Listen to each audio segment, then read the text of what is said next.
Hello everyone, आज हम पढ़ेंगे क्लास 9th ज्योग्राफी एनसीईआरटी का चैप्टर 4 क्लाइमेट। इससे पहले 2 चैप्टर्स में हमने पढ़ा है लैंडफॉर्म्स और ड्रेनेज के बारे में। और लैंडफॉर्म्स और ड्रेनेज 3 में से 2 इंपॉर्टेंट बेसिक एलिमेंट्स हैं अगर हम किसी भी एरिया के नेचुरल एनवायरनमेंट को जानना चाहें। और तीसरा जो बेसिक एलिमेंट है वो है climate.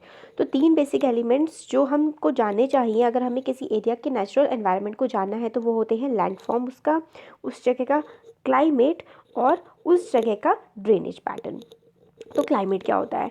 Climate refers to the sum total of weather conditions and variations over a large area a long period of time more than almost 30 years. मतलब ऑलमोस्ट मोर देन जो 30 ईयर्स से ज़्यादा का अगर हम लोग टेम्परेचर वेरिएशन हम daily measure कर रहे हैं, आज कैसा है टेम्परेचर, प्रेशर कंडीशंस कैसी हैं, प्रेसिपिटेशन है, बहुत सारी चीज़ें हम लोग नोटिस कर रहे हैं जो हमारे वेदर में चेंजेस आ रहे हैं एक बहुत लॉन्ग पीरियड ऑफ टाइम तक, अराउंड 30 ईयर्स तक, तो वो एक क्लाइमेट पैटर्न बनता है किसी भी एरिया का। अब वेदर क्या होता है? Weather refers to the state of atmosphere over an area at any point of time.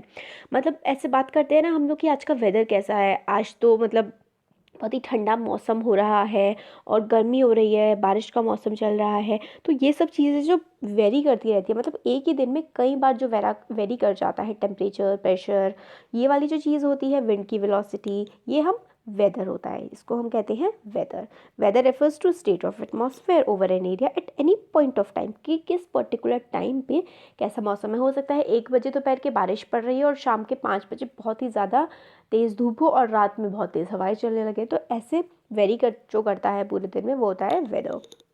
तो यही पूरी चीज़ हमें बताई गई है। Temperature, atmospheric pressure, wind, humidity, precipitation, ये डेली के डेली वेरी करते रहते हैं और इसको ही हम वेदर बोलते हैं। मंथ्स होते हैं जिसमें कभी बहुत ज़्यादा गर्मी होती है गर्मियों के सीज़न में, जब सर्दियाँ आती हैं विंटर सीज़न में ठंड पड़ती है, और जो मानसून का सीज़न होता है उसमें बारिश होती है। तो ये हमें कैसे पता लगता है कि इस मंथ में, जैसे कि जून से लेकर के जो अगस्त तक का टाइम है उसमें बारिश होगी, क्योंकि हम लोगों ने वेदर पैटर्न्स को मेजर किया है। और वही जो वेदर पैटर्न हम लगभग 30 साल तक मेजर किए हैं हमने, उसको फिर हम बोल देते हैं कि इस जगह का क्लाइमेट इस टाइप का है। तो इस पूरे स्टार्टिंग के पैरा में ये है। और जो वर्ड है वो डिवाइडेड है into number of climatic regions. पूरे वर्ल्ड में अलग अलग टाइप के क्लाइमेट्स हम लोगों को मिलते हैं और उसमें इस चैप्टर में हम आगे पढ़ेंगे कि वो क्या क्या है। अब डू यू नो वाले पोर्शन को बहुत ध्यान से पढ़ना होता है। अगर आप चैप्टर भी नहीं पढ़ रहे ना पूरा और आपने ये भी पढ़ लिया तो आप समझ लीजिए 1-2 क्वेश्चंस तो इसी से बन जाएंगे। बहुत इंपॉर्टेंट होता है।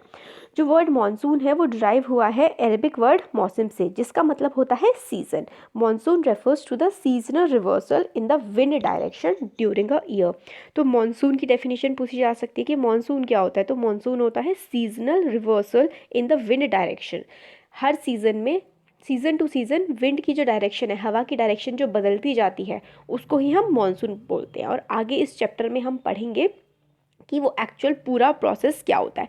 ये चैप्टर बहुत ही ज़्यादा इंपॉर्टेंट है, ज्योग्राफी का one of the most important topics है। ये जो क्लाइमेट, मॉनसून, किस तरीके से बारिश आती है, कैसे साइक्लोन्स आते हैं, किस तरीके से बारिश पड़ती है, कैसे हवाएं चलती हैं, ये सब कुछ हम लोग इस चैप्टर में समझेंगे। बहुत इंपॉर्टेंट है, थोड़ा टफ चैप्टर भी है और थोड़ा लेंदी भी है, तो अच्छे से समझिएगा इसको, बहुत ज़्यादा इंपॉर्टेंट है। जो क्लाइमेट ऑफ इंडिया है उसको हम मॉनसून टाइप ऑफ क्लाइमेट की तरह डिस्क्राइब करते हैं कि एक पर्टिकुलर सीज़न में इसमें बारिश होती है इसलिए, और एक पर्टिकुलर सीज़न में विंटर होती है। तो मॉनसून वेरी करता है हमारे देश में, है ना। तो in Asia this type of climate is found mainly in south and south East Asia. तो मानसून टाइप का जो क्लाइमेट है वो एशिया में साउथ एशिया वाला जो पार्ट होता है इसमें इंडिया, पाकिस्तान, अफगानिस्तान और बांग्लादेश, नेपाल, भूटान, ये वाला एरिया जो है ये है हमारा साउथ एशिया का। साउथ ईस्ट एशिया में जो हमसे आगे वाले जो नेशंस है, जैसे कि म्यांमार है और जिसमें थाईलैंड आता है, कंबोडिया आता है, वो है साउथ ईस्ट एशिया। और despite an overall unity in general pattern there are perceptible regional variations in climatic conditions within the country. तो पूरी कंट्री में मतलब ऑलमोस्ट हमारे देश में एक टाइप का क्लाइमेट रहता है, मगर फिर भी रीजनल वेरिएशंस बहुत ज़्यादा हैं। कहीं पर बारिश बहुत ज़्यादा होती है, कहीं पर टेम्परेचर बहुत ज़्यादा होता है, कहीं पर बहुत कम होता है। तो इस तरीके के वेरिएशन होते हैं। जैसा हमें बताया गया है कि समर में मर्करी, हम लोग मर्करी थर्मोमीटर से ही मेजर करते हैं टेम्परेचर को। जो मर्करी है वो ओकेजनली कई बार तो राजस्थान में 50 डिग्री सेल्सियस तक पहुंच जाता है टेम्परेचर। और उसी सेम टाइम पे जो फालगाम है जम्मू कश्मीर का एरिया, उसमें टेम्परेचर जो होता है वो 20 डिग्री सेल्सियस ही होता है। और कश्मीर का जो द्रास वाला रीजन है उसमें सर्दियों में -45 डिग्री सेल्सियस टेम्परेचर पहुंच जाता है। और उसी टाइम पे उसी विंटर्स के सीज़न में तिरुवनंतपुरम केरला में जो टेम्परेचर है वो 22 डिग्री सेल्सियस रहता है। अब डू यू नो वाला देखते हैं कि in certain places there is wide difference between day and night temperatures. मतलब बहुत सारी ऐसी जगह होती हैं जहाँ पे काफ़ी ज़्यादा डिफरेंस होता है दिन के टेम्परेचर में और रात के टेम्परेचर में। तो जो थार डेजर्ट वाला एरिया है उसमें क्या होता है कि जो टेम्परेचर है वो दिन के समय तो 50 डिग्री सेल्सियस तक होता है और रात के समय जो है वो 15 डिग्री सेल्सियस तक पहुंच जाता है। मतलब कितना ज़्यादा वेरिएशन है, आप खुद देखिए कि दिन में 50 है और रात के टाइम है 15। मैं खुद राजस्थान में रही हूँ और ये वेरिएशन देखा है मैंने कि दिन में तो बहुत ही ज़्यादा गर्मी होती है, बहुत तेज़ धूप होती है और रात को बहुत ठंडी हवा चलती है। बहुत वेरिएशन है मतलब ऐसे एरिया में जैसे डेजर्टिक एरियाज़ जो हैं। On the other hand, there is hardly any difference in day and night temperature in the Andaman and Nicobar Islands और इन केरला। और जो रीजन कोस्टल रीजन होते हैं, जो समुद्र के पास वाले एरिया होते हैं, उसमें डे और नाइट के टेम्परेचर में बहुत ही कम वेरिएशन होता है, ऑलमोस्ट सेम ही टेम्परेचर रहता है। अब हमें प्रेसिपिटेशन के जो वेरिएशन है उसको दिखाया गया है। प्रेसिपिटेशन का मतलब बारिश होता है। तो क्या इसमें बताते हैं हमें कि जो प्रेसिपिटेशन है वो मोस्टली होती है स्नोफॉल के वे में, जैसे कि जो हिमालयाज़ वाला रीजन है, पहाड़ी इलाके जो है हमारे देश के, जम्मू कश्मीर, उत्तराखंड, हिमाचल प्रदेश, यहाँ पे जो बारिश पड़ती है इनके हिली एरियाज़ में वो स्नो के फॉर्म में पड़ती है, वहाँ पे स्नोफॉल होती है।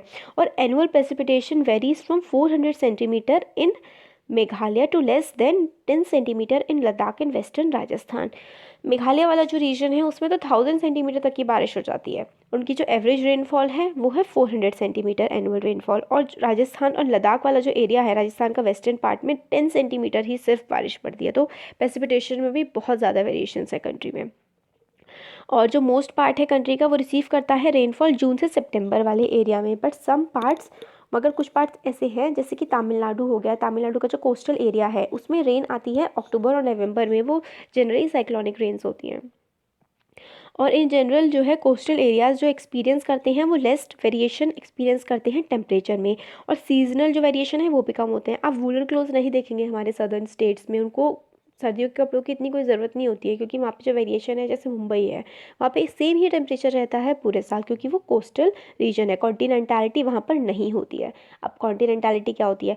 हम लोग जब कॉन्टिनेंट्स के बीच में रहते हैं ना तो हम टेम्परेचर के वेरिएशंस को बहुत ज़्यादा फील करते हैं क्योंकि जो ओशन होता है वो मॉडरेटिंग इफेक्ट शो करता है, वो हमारे टेम्परेचर को एक जैसा मेंटेन करने में हेल्प करता है। और मिडिल ऑफ द कॉन्टिनेंट जहाँ पे ओशंस नहीं होता है तो वहाँ पे जो मॉडरेटिंग इफेक्ट नहीं होता है, इसीलिए जो टेम्परेचर है वो काफ़ी ज़्यादा वेरी करता है। गर्मियों में तो क्या होता है, बहुत ज़्यादा टेम्परेचर 50 डिग्री सेल्सियस तक पहुँच जाता है और वही सर्दियों में 10 डिग्री भी पहुँच जाता है। ऐसा है, यही इसमें आगे बताया गया है। अब क्लाइमेटिक कंट्रोल्स मतलब जो है 6 मेजर फैक्टर्स हैं जो क्लाइमेट को हमारे कंट्रोल करते हैं। वो क्या होता है? लैटीट्यूड। लैटीट्यूड मतलब हम लोगों ने अर्थ को डिफरेंट लैटीट्यूड्स में डिवाइड किया हुआ है, जैसे कि इक्वेटर है, Tropic of Cancer, Tropic of Capricorn, poles, तो वो हमारे लैटीट्यूड्स होते हैं। ऑल्टीट्यूड का मतलब है कि कोई चीज़, कोई जगह कितनी हाइट पे है। प्रेशर और विंड सिस्टम मतलब वो हाई प्रेशर एरिया है, लो प्रेशर एरिया है, ये हम सब आगे पढ़ेंगे कि high pressure low pressure area क्या होता है। और हमने पहली क्लासेस 7th में भी हमने ये चीज़ पढ़ रखी है, हाँ 7th में पढ़ी थी। और डिस्टेंस फ्रॉम द सी, कॉन्टिनेंटैलिटी यहाँ पे आ गया कि वो सी से कितना दूर है। और ओशन करंट्स और relief features. Ocean currents, warm ocean current है कि कोल्ड ओशन करंट है, उससे क्या होता है, वार्म होता है तो एरिया, अगर वार्म ओशन करंट वहाँ से फ्लो कर रहा है तो जो एरिया है वो भी वार्म हो जाएगा। रिलीफ फीचर्स मतलब हम हिल्स पे रह रहे हैं कि प्लेट्यू पे रह रहे हैं, डेजर्टिक रीजन है और ग्रासलैंड्स है, रीजन कैसा है।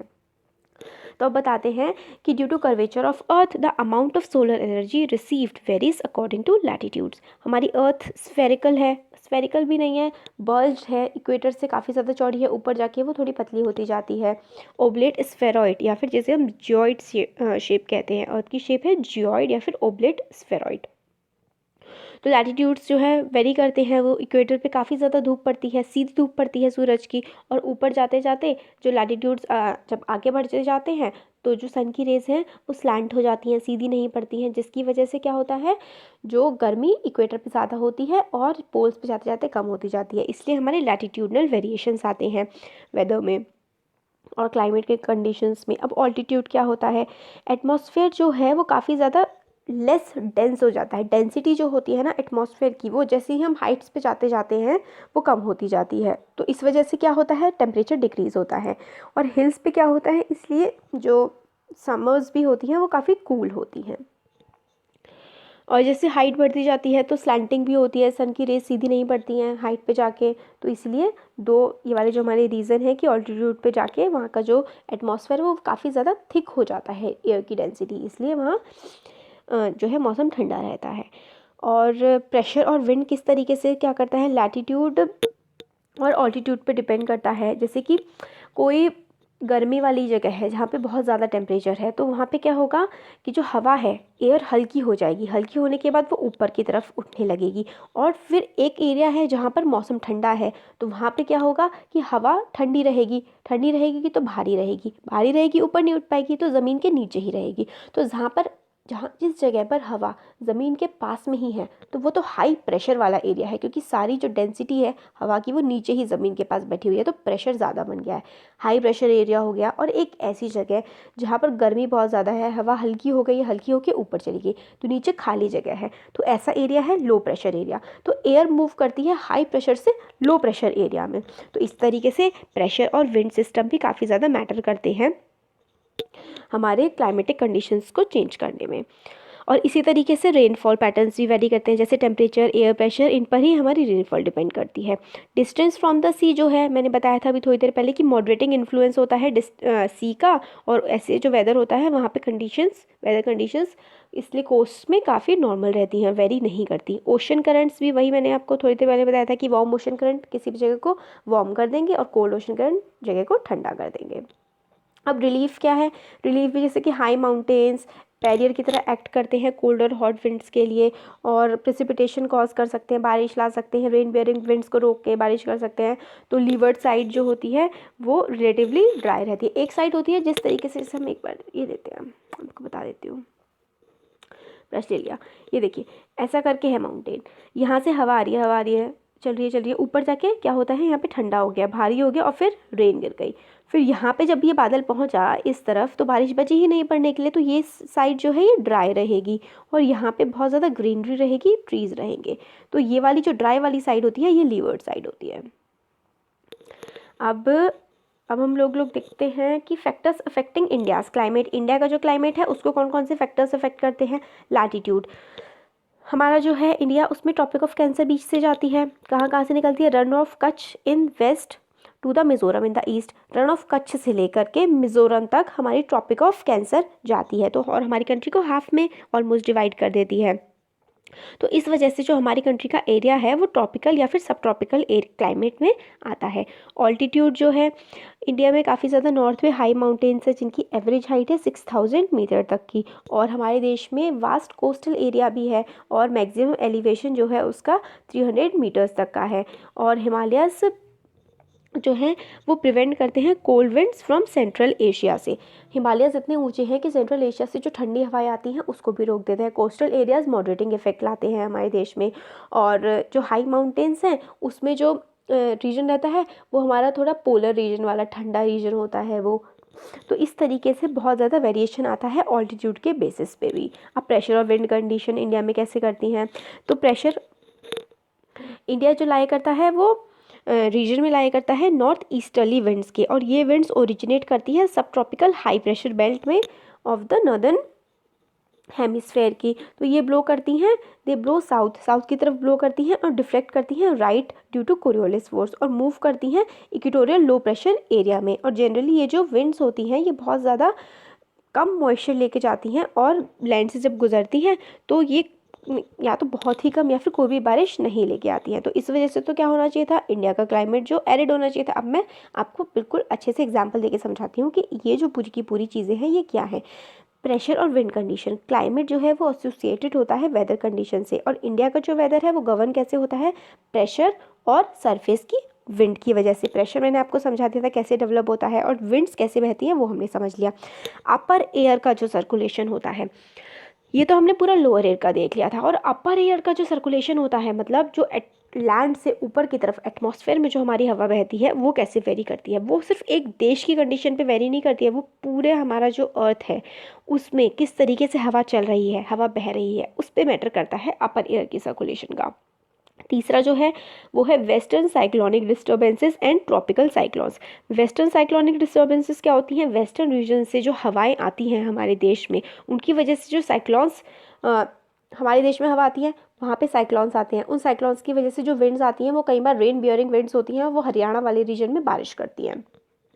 और ट्रॉपिकल साइक्लोन्स क्या होते हैं, ये जो हमारा ईस्टर्न वाला कोस्ट है यहाँ पे काफ़ी ज़्यादा ट्रॉपिकल साइक्लोन्स आते हैं। जैसे रिसेंटली साइक्लोन तितली आया था और साइक्लोन गज आया था, तो इसने उड़ीसा में काफ़ी बारिश करी थी, और साइक्लोन गज जो है उसमें उसकी वजह से तमिलनाडु में बहुत ज़्यादा बारिश हो रही है। तो ये सारे के सारे जो फैक्टर्स हैं ये प्रेशर और विंड पे डिपेंड करते हैं। ये हम आगे चल के चैप्टर में पूरा डिटेल में पढ़ेंगे, अभी मैंने आपको समराइज वे में बता दिया है। अभी आज जैसे कहते हैं कि इंडिया का जो रीजन है वो ईस्टर्ली जो विंड्स है, ईस्ट विंड्स का हम नेम करते हैं वो किस डायरेक्शन से आ रही हैं उसके बेसिस पे। तो ईस्टर्ली विंड्स जो हैं वो ईस्ट डायरेक्शन से आ रही हैं। ईस्ट डायरेक्शन, इंडिया से ईस्ट में कौन कौन से देश पड़ते हैं, जैसे जापान हो गया, चाइना हो गया और इंडोनेशिया हो गया, इस जगह से, और पैसिफिक ओशन पड़ता है इस तरफ, वहाँ से जो विंड ओरिजिनेट हो रही हैं वो ईस्टर्ली विंड्स है। नॉर्थ ईस्टर्ली मतलब जो विंड ईस्टर्ली है, ईस्ट डायरेक्शन से आ रही हैं और ईस्ट में भी नॉर्थ से आ रही हैं, वो विंड होती है नॉर्थ ईस्टर्ली विंड। ये विंड जो ओरिजिनेट करती हैं वो सब ट्रॉपिकल हाई प्रेशर बेल्ट से। अब ट्रॉपिकल जो हमारा रीजन है, मतलब इंडिया ट्रॉपिकल कंट्री है, 23.5 डिग्री नॉर्थ से ऊपर वाला जो एरिया आता है, मतलब 30 डिग्री से ऊपर वाला जो एरिया आता है, 30 से 45 वाला एरिया आप मान लीजिए, वो हमारा सब ट्रॉपिकल रीजन होता है। वो हाई प्रेशर रीजन कैसे बन गया अब, क्योंकि जो ट्रॉपिकल रीजन होता है उसमें प्रेशर काफ़ी ज़्यादा लो रहता है, गर्मी होती है, उससे जब हम ऊपर जाएंगे 30 से ऊपर थोड़ा ठंडा हो जाता है, तो यहाँ पे ट्रॉपिक्स के कंपैरिजन में वो वाला रीजन कौन सा हो जाता है, हाई प्रेशर, क्योंकि वहाँ पे ठंड पड़ती है, हवा डेंस रहती है और ज़मीन के पास बनी रहती है, इसलिए वो हाई प्रेशर बेल्ट होती है। नदर्न हेमिस्फीयर की बात कर रहे हैं अभी हम, वो तो कर ही रहे हैं। और वो वाली विंड्स क्या करती हैं, मैंने आपको अभी थोड़ी देर पहले बताया था ना कि हाई प्रेशर से लो प्रेशर की तरफ विंड मूव करती है। तो वो सब ट्रॉपिकल हाई प्रेशर बेल्ट की जो विंड है वो नॉर्थ ईस्ट से, नॉर्थ ईस्टर्ली विंड्स हैं, वहाँ से क्या करती हैं, ब्लो करती हैं साउथ की तरफ और पहुँचती हैं इंडिया में, डिफ्लेक्ट करती हैं कोरियोलिस फोर्स की वजह से। अभी कोरियोलिस फोर्स हम पहले देखते हैं कि कोरियोलिस फोर्स क्या होता है। कोरियोलिस फोर्स होती है एक एपरेंट फोर्स, मतलब वो हमें दिखती नहीं है, इस टाइप की फोर्स है जिसकी वजह से अर्थ की रोटेशन होती है। कोरियोलिस फोर्स रिस्पॉन्सिबल होती है डिफ्लेक्ट करने के लिए विंड्स को राइट डायरेक्शन में नॉर्दर्न हेमिस्फीयर में। मतलब कोरियोलिस फोर्स जो होती है वो राइट डायरेक्शन में विंड्स को मूव कर देती हैं नॉर्दर्न हेमिस्फीयर में, और सदर्न हेमिस्फीयर में ये जो कोरियोलिस विंड्स हैं ये कोरियोलिस फोर्स विंड्स को मूव करती है लेफ्ट डायरेक्शन में, और इसको हम कहते हैं फेरल्स लॉ। तो कोरियोलिस फोर्स क्या है, apparent force caused by the earth rotation, earth की रोटेशन की वजह से जो फोर्स क्रिएट होती है उसको हम कोरियोलिस फोर्स कहते हैं, और ये नॉर्दर्न हेमिस्फीयर में विंड्स को राइट डायरेक्शन में मूव करवा देती हैं। तो ये जो मतलब विंड आ रही थी नॉर्थ ईस्ट डायरेक्शन से, ये कोरियोलिस फोर्स की वजह से राइट डायरेक्शन में मूव करती हैं, इक्वेटोरियल लो प्रेशर एरिया में पहुंचती हैं। इक्वेटर वाला जो रीजन है इंडिया के पास, मतलब जो साउथ वाला रीजन है वो इक्वेटर के पास आ रहा है, वहाँ पर पहुँचती हैं। मगर इन विंड्स में मॉइस्चर नहीं होता है, कभी भी विंड जो आ रही है वो बारिश कब करती है, जब उस विंड में नमी होती है। मगर ये थोड़े ड्रायर एरिया से आ रही हैं तो इसमें क्या होता है, नमी नहीं होती है, तो या तो ये बिल्कुल भी रेन नहीं कर पाती है, बहुत ही कम रेन कर पाती हैं। मगर अगर सिर्फ यही एक कंडीशन होती तो इसकी वजह से तो इंडिया जो है वो काफ़ी ज़्यादा सूखा लैंड होना चाहिए था। मगर और भी बहुत सारे फैक्टर्स हैं जो एक्ट करते हैं हमारे देश के मॉनसून के लिए। तो प्रेशर और विंड कंडीशन जो है इंडिया की काफ़ी ज़्यादा यूनिक है, और during winters high pressure area जो है नॉर्दर्न हिमालयाज़ में बन जाता है। क्यों हाई प्रेशर एरिया, ठंड पड़ती है इसलिए हाई प्रेशर एरिया बन जाता है हिमालयाज़ में ठंडियों के टाइम में, और कोल्ड ड्राई विंड्स ब्लो करती हैं दिस रीजन से, इस वाला जो हिमालय वाला रीजन है इस रीजन से ठंडी और बिल्कुल सूखी हवाएं ब्लो करती हैं। जो लो प्रेशर वाला एरिया है जो ओशंस में पड़ता है साउथ साइड में, उस तरफ को समर में क्या होता है, ये चीज़ उल्टी हो जाती है। देखिए मानसून वाला था ना, seasonal reversal of the wind, season two season reverse कर जाती है विंड्स।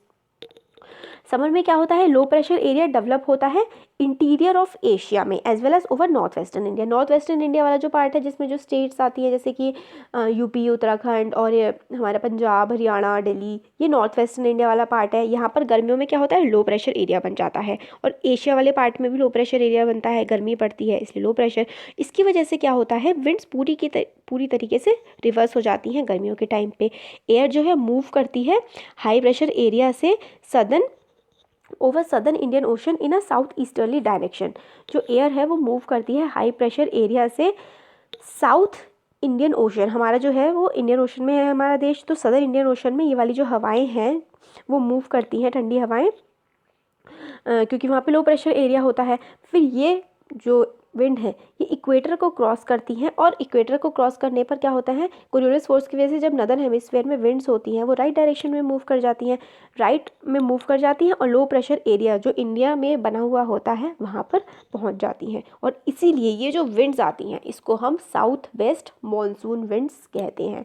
ये विंड जो होती हैं वो ब्लो करती हैं वार्म ओशंस से, और इसकी वजह से इन विंड्स में मॉइस्चर होता है क्योंकि ओशंस के ऊपर से आई होती हैं।